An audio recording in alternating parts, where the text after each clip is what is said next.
hapon, ako po si Ruth Cabal. Pasadahan na natin ang mga rumaratsyadang balita dito sa Frontline Express. Matapos maaresto sa Indonesia, tinatrabaho ng maibalik sa Pilipinas si dating Bamban Tarlac Mayor Alice Go bago matapos ang araw. Ayon po yan sa Philippine National Police. Sa inilabas na litrato ng PNP, makikitang nakangiti at tila maaliwalas ang mukha ni Go. Kuha po yan ilang oras matapos maaresto si Go sa isang hotel sa Indonesia. Pasado alas 11 ng gabi o mag-aalauna ng madaling araw, oras sa Pilipinas. Nakausap na rin daw ni PNP Chief Romel Marbil at Interior Secretary Benhur Abalos si Go. We have two options, whether yung ating police attaché na yung mag-escort papunta po dito sa Pilipinas or it would be the SILG and the GPNP that will be traveling to Indonesia to fetch po si Alice Go. The intention of the SILG and the GPNP is within the day is we can get the custody of Alice Go. Kapag naiuwi na rito, posibleng dalhin ang dating alkalde sa Senado kung saan siya na-contempt dahil sa hindi pagdalo sa mga hearing noon. Since meron po siyang existing warrant of arrest at naatasan po yung PNP, ay ito-turn over po siya immediately sa Office of the Sergeant Arms ng Senate. At kung meron pong mga kaso po na isasampa po, the PNP will be the one filing it. Kaugnay nga po ng balitang yan, inaasikaso na rin ng Bureau of Immigration ng pagpapauwi sa bansa ng naarestong si dismissed Mayor Alice Go. Mula sa tanggapan ng Bureau of Immigration sa Maynila, nasa frontline ng balitang yan, si Ria Fernandez. Ria, ito nga sinasabi ng PNP, target nila mapauwi ngayon sa bansa si Alice Go. Anong sinasabi dyan ng mga opisyal ng BI? Ruth, pinaplansya na ng Bureau of Immigration ang pagpauwi dito sa Pilipinas kay dismissed Bamban Tarlac Mayor Alice Go. Yan ay matapos mahuli ng Indonesian authorities kaninang madaling araw sa Tangerang, Banten. Sa programang Balita Pilipinas Ngayon ng PTV, sinabi ni Bureau of Immigration spokesperson Dana Sandoval na may mga tauhan na sila sa Indonesia para makipag-ugnayan sa kanila. Oras na maayos, agad din daw nilang ipaalam sa publiko ang detalye ng biyahe pabalik dito sa bansa ni Go. Pagdating ni Go rito, idederecho rin daw siya sa BI para sa booking procedures gaya ng pinagdaanan ng kanyang umano'y kapatid na si Sheila Go. At sinasabing kasosyo sa Pogo na si Cassandra Ong nang sila'y mahuli. Paliwanag ni Sandoval, mayroon din daw kasing immigration deportation case laban kay Go dahil sa misrepresentation at undesirability. Kaninang 1:30 a.m. oras dito sa Pilipinas nang mahuli ng mga pulis sa Indonesia si Go sa kanyang inuupahang hotel sa Banten. Paglalarawan ni Sandoval, mag-isa lang at nakapantulog pa raw ang dating alkalde ng Dakpin. Narito ang kanyang pahayag. Tingin po natin talagang tinuring na siya na illegal alien ng Indonesian authorities. Kasi nagpadala po tayo ng information sa kanila na siya po ay isang wanted, meron po siyang arrest warrant na pending dito po sa Pilipinas.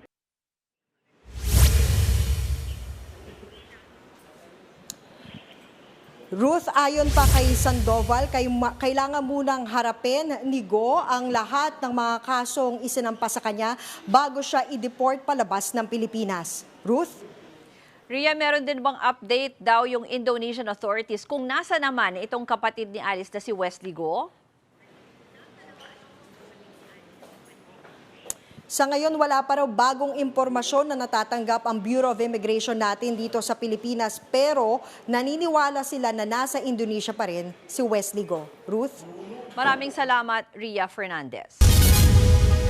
Mismong abogado ni dismissed Mayor Alice Go ay pabor sa pagkakahuli sa kanyang kliyente. Ayon kay Attorney Stephen David, makabubuti raw ito para kay Go dahil mas mahaharap na raw nila ng maayos ang mga akusasyon laban sa dating alkalde. Nakaharap sa patong-patong na reklamo si Go dahil sa money laundering at sa kanyang koneksyon sa sinalakay na Pogo Hub sa Bamban Tarlac. May nakabinbinding co-warrant of petition laban kay Go dahil naman sa aligasyon ng misrepresentation o pagsisinungaling sa kanyang katauhan nang tumakbo siyang mayor. With this development, we can now face the legal battles without any fear na ma-default tayo because of her non-appearance. Actually, this is good for her, and she just doesn't realize it right now. Magsilbing babala sa mga nagtatangkang tumakas sa batas ng bansa. Yan ang naging pahayag ni Pangulong Bongbong Marcos ngayong araw kasunod ng pagkakaaresto kay dating Mayor Alice Go. Ayon sa Pangulo, walang saysay na magtago dahil mahahabol at mahuhuli rin ang mga may atraso sa batas. Pinasalamatan din ni PBBM ang mga otoridad sa Indonesia na tumulong sa pag-aresto sa dating alkalde. Ms. Go shall be entitled to all legal protections due her under the laws of the land and pursuant to our commitment to the rule of law. But we will not allow this to prolong the resolution of the case, whose outcome will be a victory for the Filipino people. Samantala, sinagot naman ni Pangulong Bongbong Marcos ang mga kritiko na naghahanap sa kanya noong mga unang araw nang magsimula ang pananalasa ng bagyong Enteng at Habagat. Ginawa niya yan ng pangunahan kanina ang situation briefing ng National Disaster Risk Reduction and Management Council. Nag-trending kasi kahapon ang dati nang nag-viral na hashtag nasaan ang Pangulo. May mga ulat pa nga ng umano'y isang health emergency. It's totally and completely fake. I do not even have a cold. I do not have anything wrong with me. I'm fine. Thank you for your concern. Samantala sa huling tala ng NDRRMC, mahigit 100,000 pamilya ang naapektuhan sa pananalasa ng bagyong Enteng sa bansa. May 12 namang naiulat na nasawi. 11 ang sugatan habang 7 ang nawawala. Nasa labas na ng Philippine Area of Responsibility ang severe tropical storm Enteng pero hindi pa po natatapos ang mga pag-ulan sa linggong ito. Nasasapul pa rin kasi ang bansa ng trough o buntot ng bagyo. Yan ang magdadala ng kalat-kalat na pag-ulan sa mga probinsya sa Cordillera sa Cagayan Valley, pati na sa Ilocos Norte at Ilocos Sur. At kasabay ng pagkilos ng bagyo Pakanluran ay ang paghatak naman ito ng habagat. Ito ang magpapaulan sa malaking bahagi ng Luzon hanggang bukas. Dahil dyan pinaghahanda ng pag-asa sa malakas na pag-ulan ng mga nasa Pangasinan, Zambales, Bataan at Occidental Mindoro. Katamtaman hanggang malakas na ulan naman ang nagbabadya sa Metro Manila, Cavite, Batangas, Rizal, Laguna, Bulacan, Pampanga, Tarlac, Nueva Ecija, La Union, Benguet at Palawan. Dahil sa ilang araw ng pag-ulan, umapaw kaninang umaga ang Lamesa Dam sa Quezon City. Umabot sa 80.20 meters ang level nito kaninang alas 8 ng umaga base sa monitoring ng Pag-asa. Bumaba na rin ito ulit matapos ang ilang oras pero malapit pa rin sa 80.15 meters na spilling level ng dam. Dahil dito nanganganib na bahain ang ilang karating lugar na dinaraanan ng Tulyahan River sa Quezon City at Valenzuela at Malabon.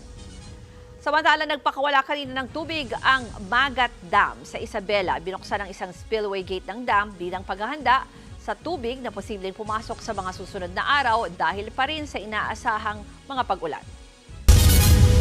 Marami pang abangang balita sa pagbabalik ng Frontline Express.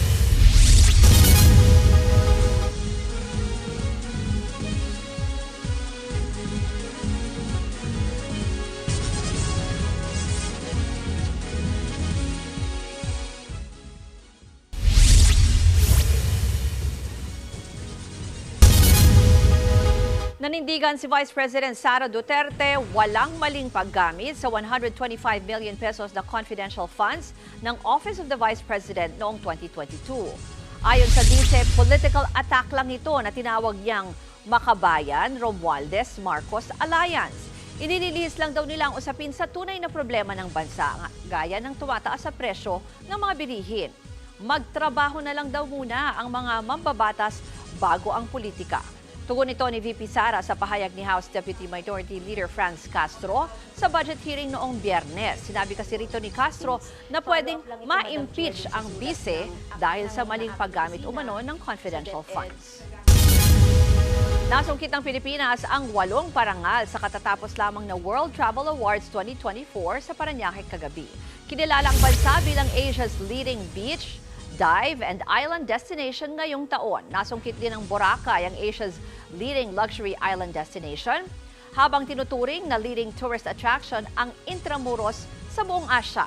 Nanguna rin ang Cebu sa Asia bilang leading wedding destination.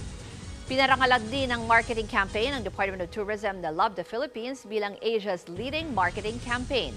Iginawad naman kay Tourism Secretary Cristina Frasco ang Transformational Leader Award in Tourism Governance. Ang World Travel Awards ay isang London-based award-giving body na kumikilala sa kahusayan sa iba't ibang sektor sa tourism industry sa buong mundo.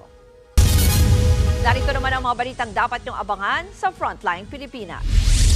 Ilan pang update kasunod ng pagkakahuli kay dating Bamban Mayor Alice Go, ihahatid ng News 5. Ilang lugar lubog pa rin sa baha dahil sa maulang panahon.